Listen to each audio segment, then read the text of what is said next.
Hi, it's KCCK's Culture Crawl. I'm Dennis Green, and Tim Hankewich from Orchestra Iowa joins us once again for the end of October concert, which is always a big Pops concert. Aye, Captain, it is. This has been we've done movie play-alongs. Yes, we have in this slot for the last couple of years, right. But this time it's something a little bit different. And full disclosure, I know a lot about this concert because I've been helping with some of the non-musical aspects of it for some months now. Yeah, Dennis, your listening audience wouldn't know this, but Dennis has this like evil, naughty grin as though he's done something particularly bad, and he has. This is awesome. For those of you who don't know this, KCCK and Orchestra Iowa collaborate a lot, and you and I personally collaborate a lot, and now we've got something really fun, really geeky and nerdy and awesome coming this weekend. And the other thing you need to know, if you have not figured it out already, is that now I did an interview just a couple of weeks ago about the Terry Pratchett Discworld play, which was being played. So for those who had forgotten about the level of my geekdom, we did that there. But you also need to know that as much of a sci-fi geek as I am, I don't know, I think Tim Hankewich may eclipse me. I've got visual aids for radio, which is perfect, but I think everybody listening will recognize this. So flip us off, Tim. Yeah. Oh, yeah. I love it, man. It is the most geeky Star Trek thing we could possibly do. So I think we've given it away. It's an evening of sci-fi, and not only that, an original program. Right. I mean, this isn't a canned show that you bring in from someplace else. Right. You sat down with music from with a huge list of all the stuff from the sci-fi movies and TV that we love. Oh yeah. And worked to put together a program that was fun, but also, I'm guessing, musically interesting. Yeah, there's some really great scores coming up. So audiences can expect the usual Star Wars, Star Trek suspects, although with the addition of Wrath of Khan, which is awesome. And then a little bit of X-Files, Independence Day, Mars Attacks. Actually, one of the best scores out there is Back to the Future. Wow, is that great? And I had forgotten when I was going through the music that score is used as sort of a stock score for when a movie comes out for advertisements and the score hasn't been written yet. Oh, sure. It shows up. That's the one they sort of like pull out of the bin and just put it on underneath, and so everybody will recognize it because they've heard it for years and years and years. Oh, and yeah, years. Let's see, Avatar, Stargate. I mean, there's. Yeah, this is going to be a sci-fi. So Stargate SG-1 is one of my favorite guilty pleasure shows, and I'd always thought the music in that was pretty good. Yeah. Oh, it's awesome. And the wonderful thing is you've written the script to this, so there's tons of Easter eggs in here because there's so much sci-fi out there that we couldn't even get to. For example, we have a certain telephone booth on our stage. That's right. Yeah. Yes. That might be bigger on the inside than the outside. So I've heard. Yeah. So I look forward to seeing that. Yeah. Back to you mentioned Star Trek and Star Trek II: Wrath of Khan in particular. So I got the chance to interview Nicholas Meyer, writer and director of that, about a year ago, and we talked a little bit about the music, but I remember in the run up to that. So that's James Horner, right? Am I correct? It is. Yeah. Yes. But so that was like, and he has since become, probably second only to John Williams as as the movie music guy.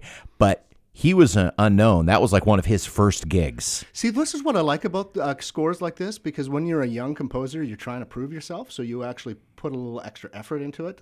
This score by James Horner is probably one of his best. And same thing with John Williams. If you look at his early scores, like Star Wars was one of the early ones, man, they are fantastic.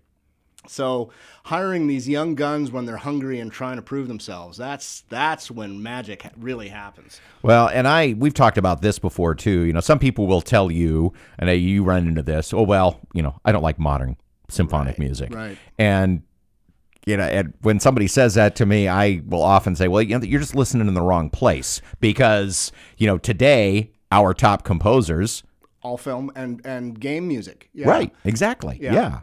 And I just love the fact that so all this when people when they say they don't like new music, they're always saying it's too dissonant. Well, I mean, that dissonance is supposed to evoke a certain feeling from the audience. And so when you hear it and see it in context with the video or any sort of visual stimuli, you get it. You understand, I'm supposed to feel this way watching this particular passage on screen. So the way music is used to manipulate an audience's emotions, I mean, that's the business that we're in. Well, and these Pops concerts, they tend occasionally, now the movie play-alongs I know require a lot of you as the conductor. Right. Sometimes, sometimes more than others. Sometimes it's a night off for y'all. Yep. Sometimes not so much. Not all scores are created equally. Yep. But in this case, we are asking a lot of the orchestra director because Tim is doing some acting in this, ladies and gentlemen. He had to memorize a script. Yes, we'll call acting in air quotes. Yeah, sure. I'm not going to get any words for it, but it's a lot of fun. Yeah, you put me to work a lot there, Dennis. Thank you very much. But it's worth it because the whole, stitching a program together with disparate music. I mean, there's so much an original program together with music that is not connected in any way. In any way. I mean, it's really hard to do. I do it twice a year, once for a program like this and Christmas, and it's really, really hard to do.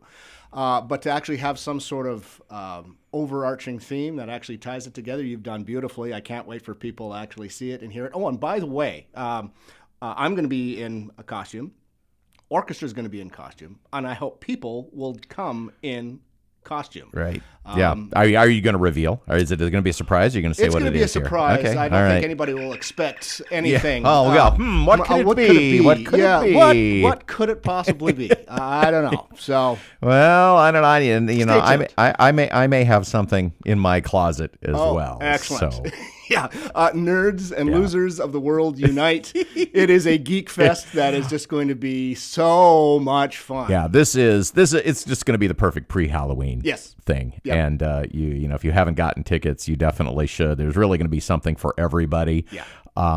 And as much fun as our little through line that we created with some special audio guests who are going to show up, voices and things that you will recognize no matter what your kind of level of exposure to sci-fi is. It also is really about the music. We have a little bit of fun. Right. We have a little bit of fun in between the songs, but it's, you're not going to be sitting there going, oh, geez, when are they going to get to the music? It's, it moves fast. And it's also, I think we've done a really good job in representing classic sci-fi from the past and more recent, as well as, Easter eggs for some of the sci-fi we couldn't get to, as well as music that everybody was going to recognize, whether it's if you're like older people like us or a younger generation who are just starting to get their geek on. It's for the entire family. Yep, there's a little bit of everything. Definitely come in costume. Oh yeah. And tickets still available at the Orchestra Iowa website. Right, orchestraiowa.org or artsiowa.com.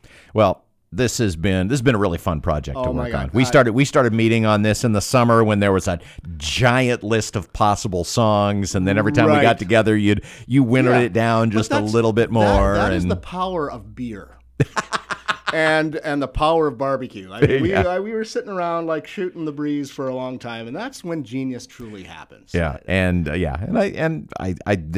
a great program. There's going to be some a few fun things in there as well, and it just should be a great night. And I should say fun for all ages too. Absolutely. I mean, there'll be stuff there for kids and grown-ups alike. And by the way, I don't think I'll be giving anything away by saying this. This is just how thorough we are with our nerdiness. I mean, there's going to be some Klingon in there. Klingon will be spoken. Yeah, and I'm not just talking just random guttural grunts. I mean, we went the extra mile to actually research how.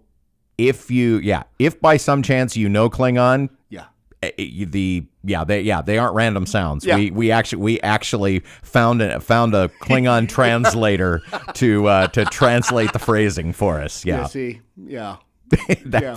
You're right. That is just one step of geek beyond what most people would think of. So, now you know what you're dealing with. You need to come to this concert. Orchestra Iowa, Symphonic Sci-Fi, this Saturday night 7:30. 7:30. Tickets available at orchestraiowa.org or artsiowa.com. All right. Well, I'm looking forward to it, Captain. Kaplach, baby.